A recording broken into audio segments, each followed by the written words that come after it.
सामान्य बहुजनांच्या मनात आपल्या विद्रोही लेखनातून विद्रोहाच्या मशाली पेटवणारे दलित पॅंथर नामदेव ढसाळ यांच्या संदर्भातील चल हल्ला बोल हा चित्रपट काही दिवसांनंतर दिग्दर्शित केला जाणार होता। परंतु हा चित्रपट दिग्दर्शित होण्यापूर्वीच नामदेव ढसाळ कोण आहेत असा सवाल करत सेन्सॉर बोर्डाने या चित्रपटाला परवानगी नाकारली। त्यामुळे सेन्सॉर बोर्डाला ज्यांचा विसर पडला ते नामदेव ढसाळ कोण आहेत, त्यांची समाजामध्ये काय प्रतिष्ठा आहे, त्यांचे काय कार्य आहे हेच आपण या व्हिडिओच्या माध्यमातून जाणून घेणार आहोत। त्यामुळे व्हिडिओला शेवटपर्यंत नक्कीच बघा। विद्रोहाच्या मशाली पेटवणारे नामदेव ढसाळ मराठी भाषेतील सुप्रसिद्ध लेखक, पत्रकार आणि दलित चळवळीतील प्रमुख कार्यकर्ते होते।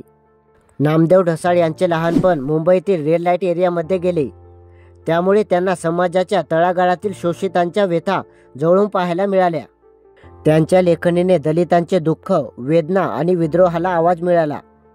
नामदेव ढसाळ यांनी 1972 मध्ये आपले सहकारी राजा ढाले आणि काही कार्यकर्त्यांसोबत मिळून दलित पॅंथर ही संघटना चालू केली। या चळवळीने दलित अत्याचाराविरोधात मोठा लढा दिला।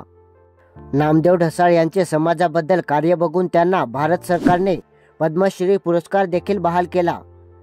नामदेव ढसाळ यांना डॉक्टर बाबासाहेब आंबेडकर स्मृती विशेष पुरस्कार, धनंजय गाडगे साहित्य पुरस्कार तसेच 23 महत्त्वाचे पुरस्कार नामदेव ढसाळ यांना मिळाले।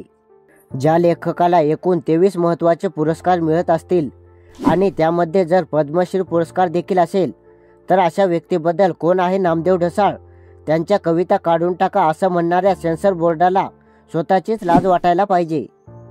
कोण आहे नामदेव ढसाळ असं म्हणत ते स्वतःचीच नाही तर संपूर्ण मराठी साहित्याची आणि लेखकांची खिल्ली उडवीत आहेत। नामदेव ढसाळ हे केवळ कवी नव्हते तर ते दलित चळवळीतील एक आक्रमक आणि प्रभावी व्यक्तिमत्व होते। त्यांनी समाजातील अन्याय, विषमता आणि शोषणाविरोधात आपली लेखणी हत्यार म्हणून वापरली। त्यामुळे त्यांचे साहित्य अजून देखील दलित साहित्याच्या इतिहासात अजरामर आहे। नामदेव ढसाळ यांची माहिती जाणून घेण्याची खरी गरज येथील सेन्सॉर बोर्डाला आणि नीच व्यवस्थेला देखील आहे। त्यानंतरच पॅंथर नामदेव ढसाळ कोण होते याची जाण सेन्सॉर बोर्डाला आणि नीच व्यवस्थेला होईल।